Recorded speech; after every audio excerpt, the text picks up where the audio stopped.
প্রধান উপদেষ্টা এই প্রথমবারের মতো রাজনৈতিক দলের নেতৃবৃন্দদেরকে নিয়ে নিউ ইয়র্কের এই সম্মেলনে যোগদান করেছেন। অতীতে কখনো কোনো সরকার প্রধান এভাবে সমগ্র রাজনৈতিক দলদের প্রতিনিধিদেরকে নিয়ে যায়নি। তো সেটি একটি আমি বলবো যে আশাপ্রদ ব্যাপার, যে মোটা দাগে যেটুকু বুঝতে পারছি যে রাজনৈতিক দলের নেতৃবৃন্দের অধ্যাপক মোহাম্মদ ইউনূসের প্রতি যে একটা আস্থা আছে তার একটা বহিঃপ্রকাশ বলে আমার কাছে মনে হয়েছে। এবং তিনি হয়তোবা চেষ্টা করেছেন যে বহির্বিশ্বকে বার্তা দিতে যে সরকার, বর্তমান অন্তর্বর্তী সরকারের বাইরে যারা প্রতিপক্ষ রয়েছে বা অংশীজন রয়েছে তাদের প্রতিনিধিকে যে উনি নিয়ে গেলেন, সেটি দিয়ে একটা বার্তা যাচ্ছে যে উনি চাচ্ছেন যে একটি গ্রহণযোগ্য বা পারস্পরিক সহমর্মিতা এবং সহযোগিতার ভিত্তিতে একটি নির্বাচন সুষ্ঠুভাবে সম্পাদন।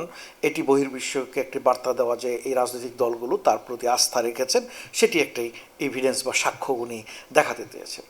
কিন্তু মোটা দাগে যদি মনে করেন যে এই সম্মেলনে রাজনৈতিক দলের নেতৃবৃন্দরা বিভিন্ন পর্যায়ে অংশগ্রহণ করেছেন, যদিও রাষ্ট্রীয় পর্যায়ের কার্যক্রম সকল ক্ষেত্রে তাদের অংশগ্রহণটা থাকে না, কিন্তু তারপরও একটা বার্তা যাচ্ছে যে তারা সেখানে গিয়েছেন এবং বিভিন্ন সময়ে সাংবাদিকদের বা অন্যান্য জায়গায় তাদের প্রতিনিধিত্ব করার সুযোগ ঘটেছে।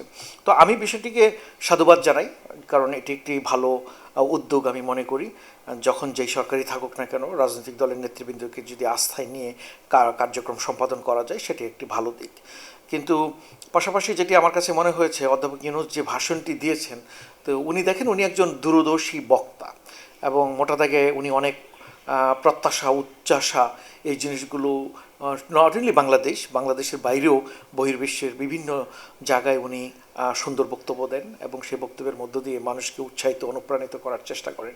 এবং ওনার বক্তব্যের মধ্যে আমার কাছে যেটা মনে হয়েছে, যদি নির্মোহভাবে বিশ্লেষণ করি, উনি একদিকে বাংলাদেশের গত এক বছরে উনি কী কী কর্ম সম্পাদন করেছেন, সামনের যে ফেব্রুয়ারিতে যে নির্বাচন হবে সেটিরও একটা দৃঢ় প্রতিশ্রুতি উনি সেখানে ব্যক্ত করেছেন। পাশাপাশি যেটা দেখা যাচ্ছে যে বহির্বিশ্বেও, যেমন গাজা প্যালেস্টাইনের যেই এখন যে অবস্থা চলছে, সহিংসতা চলছে, এই সমাধানেও পদক্ষেপ নিয়েছেন। শুধু তাই না, বিশ্ব থেকে উনি ওনার 3-0 যে মডেল বা প্রস্তাবনা, সেটিও কিন্তু ওনার বক্তব্যের মধ্যে দিয়ে উত্থাপন করেছেন। তো পাশাপাশি বাংলাদেশের এক বছরে উনি কী কী কাজ করেছেন সেটির যেরকম একটি আন্তর্জাতিক বহির্বিশ্বকে একটা পজিটিভ ইমেজ তৈরিতে আমি মনে করি একটা সুবিধা তৈরি করেছে, যে হ্যাঁ, বাংলাদেশ সঠিক পথে আগাচ্ছে। আমার কাছে সবচেয়ে গুরুত্বপূর্ণ যেটি মনে হয়েছে, যে অধিবেশনের পরবর্তীতে যে উচ্চ পর্যায়ের যে সম্মেলন আহ্বান করা হয়েছে রোহিঙ্গা জনগোষ্ঠীদেরকে নিয়ে, এবং সেই আলোচনাটায় আসলে আমরা কাঙ্ক্ষিত কতটুকু প্রতিশ্রুতি পেয়েছি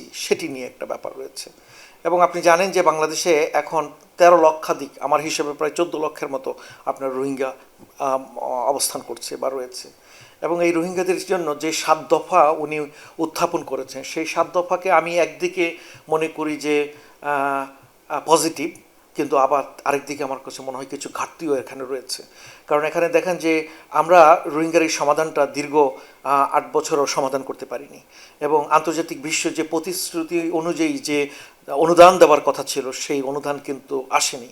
এবং এই জাতিসংঘের সম্মেলন থেকে আমি প্রত্যাশা করেছিলাম যে সদস্য রাষ্ট্রগুলো আরও বেশি প্রতিশ্রুতির সাথে এগিয়ে আসবে, অনুদান দিবে। কারণ আপনি জানেন বাংলাদেশ সরকার এখন লোন করতে হচ্ছে এই রোহিঙ্গাদেরকে, আপনার তাদের জীবনযাপন, মানবাধিকারের জায়গাটা রক্ষা করার জন্য। কারণ এমনিতেই জানেন যে তাদের জন্য যে পর্যাপ্ত যে পরিমাণে অনুদান বা দরকার, তার মাত্র 38% বাংলাদেশ পায়। তাহলে বাকি অর্থ কোথা থেকে আসবে? সো আন্তর্জাতিক বিশ্ব যেখানে ইউক্রেনের মতো জায়গাতেও দেখতে পাচ্ছি $বিলিয়ন ইনভেস্ট করছে, তো সেক্ষেত্রে কিন্তু এখানে কোনো ইনভেস্ট হচ্ছে না। তাহলে অধ্যাপক ইউনূস যে ভাষণ দিলেন, এই দিয়ে উনি বলেছেন আশু সমাধান করতে চান, এবং 7টি প্রস্তাবনা সুনির্দিষ্টভাবে দিয়েছেন। এই 7টির মধ্যে একটি কিন্তু রয়েছে এই দাতা গোষ্ঠীর যে প্রতিশ্রুতি অনুযায়ী যে অনুদান দেওয়া। এরকম করে দেখা যাচ্ছে মিয়ানমারেও আপনার শান্তি স্থিতিশীলতা বজায় রাখা, রোহিঙ্গাদেরকে, এটা একটা দীর্ঘমেয়াদী প্রক্রিয়া। এবং যে প্রস্তাবনাগুলো দেওয়া হয়েছে, এই প্রস্তাবনাগুলো আমার কাছে মনে হয়েছে কিছুটা জটিলতর, এবং কারণ এই সমাধান করার জন্য বিভিন্ন অংশীজন রয়েছে। এই অংশীজনদের সক্রিয় অংশগ্রহণ ছাড়া, এবং তাদের আমি বলবো যে প্রতিশ্রুতি মৌখিকভাবে দিলে হবে না, সেটি কর্মে আপনার সে বাস্তবায়ন ঘটাতে হবে। তো সেইটার একটা ঘাটতি কিন্তু আমি লক্ষ্য করছি, এবং এই সম্মেলন পর মার্কিন যুক্তরাষ্ট্র এবং যুক্তরাজ্য যে পরিমাণ প্রতিশ্রুতির কথা বলেছে সেটিও কিন্তু আমার কাছে খুব বেশি আশান্বিত হওয়ার মতো আমি দেখছি না। কারণ একটা দেশ মনে হয় 42 মিলিয়ন, আর একটা মনে হয় 36 মিলিয়ন, এরকমের একটা প্রতিশ্রুতি, কিন্তু আমাদের দরকার তো আরও অনেক বেশি। তাহলে রোহিঙ্গাদের যে জায়গাটা আমার কাছে মনে হয়েছিল যে প্রধান উপদেষ্টা যে 7টি প্রস্তাবনা দিয়েছেন এর মধ্যে যে সামাজিক যে প্রভাব পড়েছে, ক্ষতিকর প্রভাব, সেইটা কিন্তু সেখানে সুস্পষ্টভাবে আমার কাছে মনে হয়েছে প্রতিফলিত হয়নি।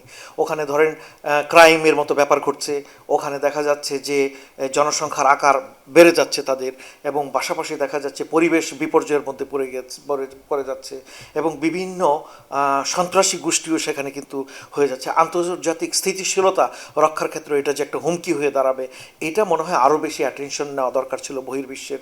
কারণ ওই জায়গাতে দেখেন ওখানে কিন্তু জনমিতিক, পরিবেশগত, স্বাস্থ্যগত, অর্থনৈতিক, সামাজিক বিভিন্ন ক্ষেত্রে কিন্তু এর প্রভাব রয়েছে। সো আমার কাছে মনে হয়েছে যে যে 7টি প্রস্তাবনা দেওয়া হয়েছে এটি একটি সামগ্রিক কম্প্রিহেন্সিভ 7টি প্রস্তাবনা। এই প্রস্তাবনাগুলোকে আরও বেশি সুনির্দিষ্ট পরিসরে আপনার যদি আসতো এবং আন্তর্জাতিক বহির্বিশ্বকে বোঝানোর ব্যাপার রয়েছে। এখন অধিবেশন আমরা করি, সম্মেলনে আমরা যাই, কিন্তু সম্মেলনের আউটকামটা কি সেটি হচ্ছে আমার কাছে মুখ্য। সে প্রেক্ষাপটে আমার মনে হয় যে আমরা এখনও প্রতিশ্রুতি অনুযায়ী যে অনুদান পাওয়ার কথা সেটি আমরা এখনও পাচ্ছি না। এখানে যারা অংশীজন রয়েছেন বহির্বিশ্বের, যারা মোরাল বলে আমরা বলি, অনেক ক্ষেত্রে বলি, তাদের অংশগ্রহণ, আমাদের ওআইসিভুক্ত কান্ট্রির যে পার্টিসিপেশন, সেটি আমার কাছে মনে হয় না যে খুব আশান্বিত হওয়ার মতো কিছু দেখছি। বাংলাদেশ এককভাবে চাইলে তো হবে না, এর পাশাপাশি আরও যে অংশীজনরা রয়েছে তাদের চাওয়া পাওয়ারও একটা ব্যাপার রয়েছে। মিয়ানমারের উপর কার্যকর আপনার পদক্ষেপ নিতে হবে, জাতিসংঘের মাধ্যমেই তো এটা করা সম্ভব। তো সেই জায়গাটায় আমার কাজ করতে হবে, এবং যাতে তাদেরকে আস্থায় নেয়। তবে ওই 7টি প্রস্তাবনা যেটা দিয়েছেন, আমি প্রস্তাবনাকে আমি অবশ্যই সাধুবাদ জানাবো, এবং এই প্রস্তাবনাগুলোর বাস্তবায়ন দেখতে চাই আমি। এটি হচ্ছে মুখ্য বিষয়।